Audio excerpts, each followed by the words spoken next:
By some algorithmic twist of fate, you have stumbled directly into the John Freitag channel. So hit that subscribe button, make me fabulously wealthy. Anyway, today here's what we're working on. I have got regulators, and I gotta get this kegerator set up. So I wanna use these regulators as a remote regulators, as secondary regulators to control the two manifolds I have in a kegerator. So I'm gonna take this guy off with any luck.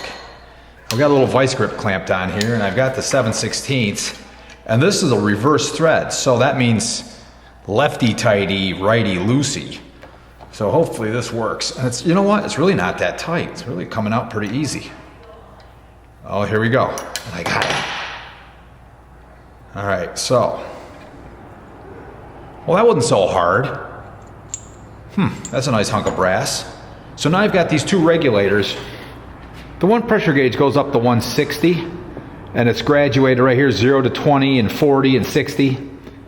This one is just only goes up to 60. So I think I'm gonna wanna get another gauge so I can be a little more accurate with the pressure. So I'm gonna take this off too. Probably could use this gauge somewhere else. So that looks to be regular tread, but guess what? I have the wrong size wrench. I'll be right back. Well, that took forever, but I came back with a wrench. So let's see. I gotta put it another way here.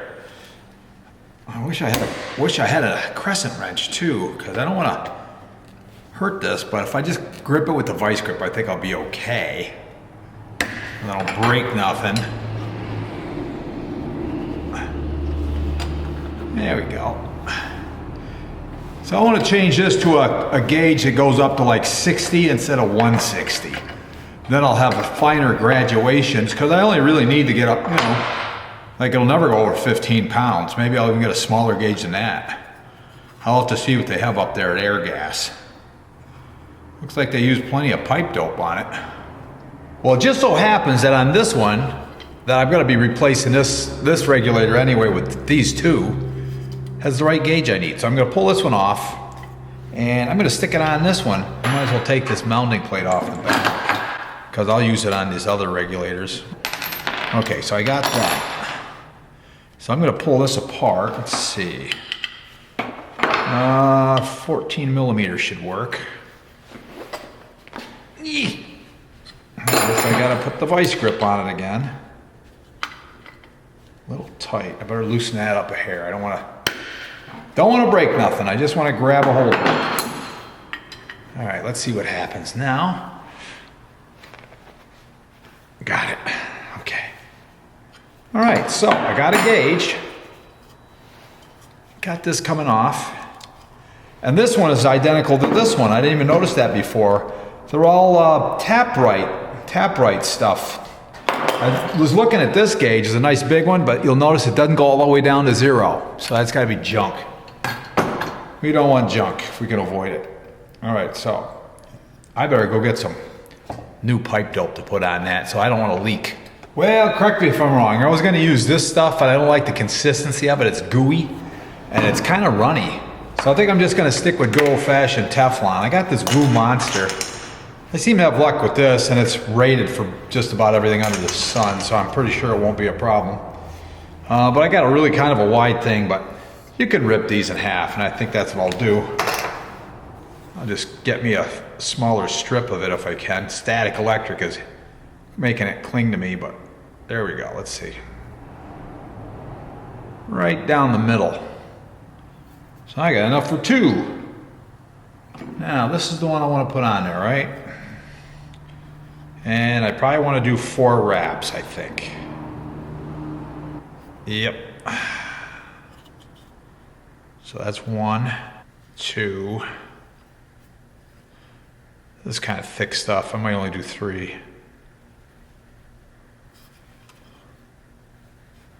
3, yeah, that's enough. That's thick. It's thick on there, so you can't put it down. All right, I got it on those treads nice and tight and deep in those treads.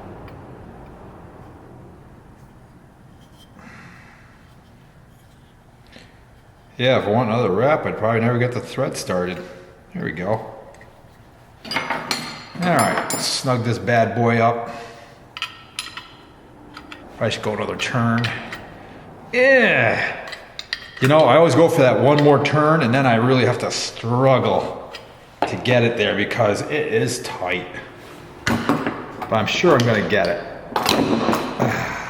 Just gotta get some grip on it.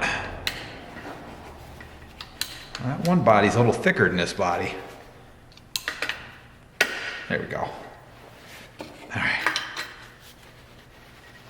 There's only gonna be like 12 pounds of pressure on this, you know, for a tap system.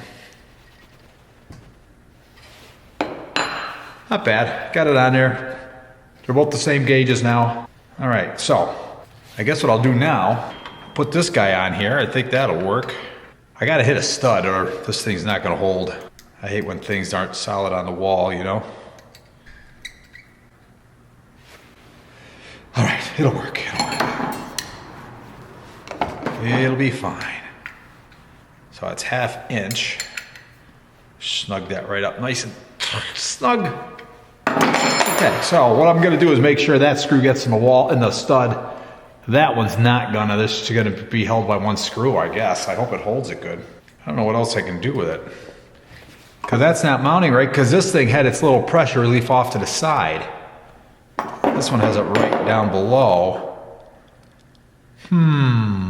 Is there another way I could do it? Oh well, nobody better wrangle on it too much. One good, actually if I put both screws in there, it'll hold it pretty firm.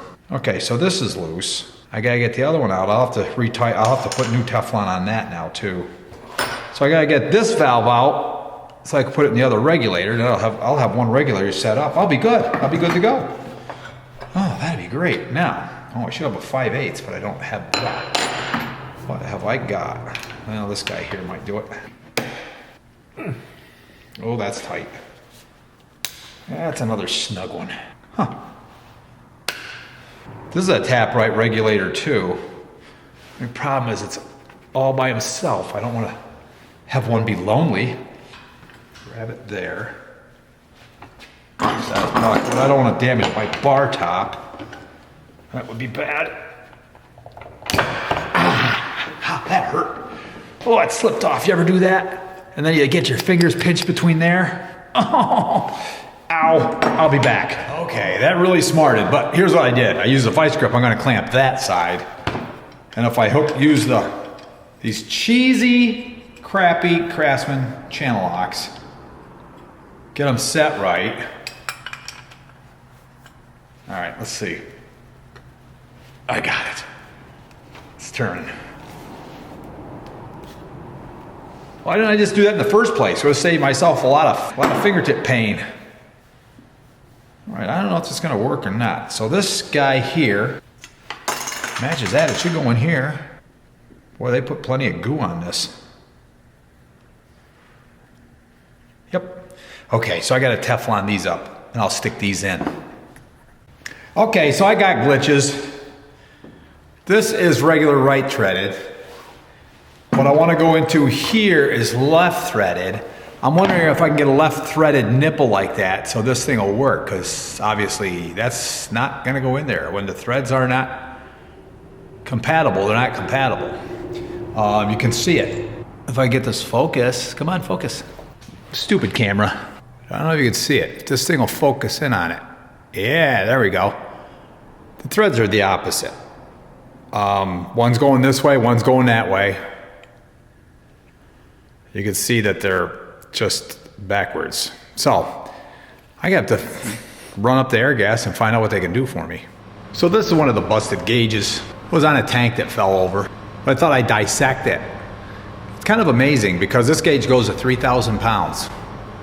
So in the course of moving it that far, you can see it, how far the needle moves. And all it is a pressure tube coming up through here, going through this coil, and putting enough pressure on that to make this expand a little bit and move the dial. Really, really neat. The stuff that we do, that guys have figured out. It just boggles my mind how some of the inventions we have at our disposal. So, looks like I'll probably be running to get these parts tomorrow. I'll pick up there. So yesterday I was trying to get to the bottom of these regulators. Let me show you what I got. So I got all these regulators. It looks like I'm not gonna be able to get anything going because air gas didn't have fittings I needed. I need a left hand nipple like this to go in there, which is left threaded, and put that in so I can mount it on the wall coming off this regulator. But you know what I got to thinking? I can get one of these for CO2, and I can just stick it on here and then put this whole thing inside the kegerator instead of trying to remote mount stuff. This thing I think will work. I got an adapter for this. It's my easy way out. I'll put an adapter on this, and then I'll be able to use this like in the brewery for doing CO2 stuff. But I'm just gonna get the adapter for this, the replacement stem, and go that route. And this regulator is good too. I just gotta get new gauges for it. So all that monkeying around, I really didn't get too far with all this stuff. I'll have to tighten up all the fittings, make sure everything's good and tight, and then I'll cram it over here into the kegerator. I'll just put this over in the corner, hook up to my hoses, which I drilled a hole in the side of the kegerator already to put them outside, but you know what? I'm gonna be just as good with them inside. And it'd probably actually be better for the CO2, keep it colder. So that's what I'm gonna do with that. Of course, if it's colder, it probably won't boil off as good. I don't know. I don't know how that works. I guess it doesn't matter too much. Well, anyway, I got hopes that maybe this will help somebody out if you're monkeying around with these kegerators. Just be aware that these regulators and stuff, some of them have left threads. You can't find, at least I couldn't, after searching the web, I can't find a barb fitting with a left-hand thread that I could use there. So kind of screwed up there. Anyway, I'm going to put together what I can, and then I'm going to, this won't go in here because this is right thread and this is left thread. So you got to get the right stuff. Now I can get these parts. I could probably get this. I could probably drill that out and tap it right, make an adapter, but I'm not going to go through all that. So that's how far I got on that. Hope you guys like this quick little video. Like, share, subscribe. See you guys on the next one.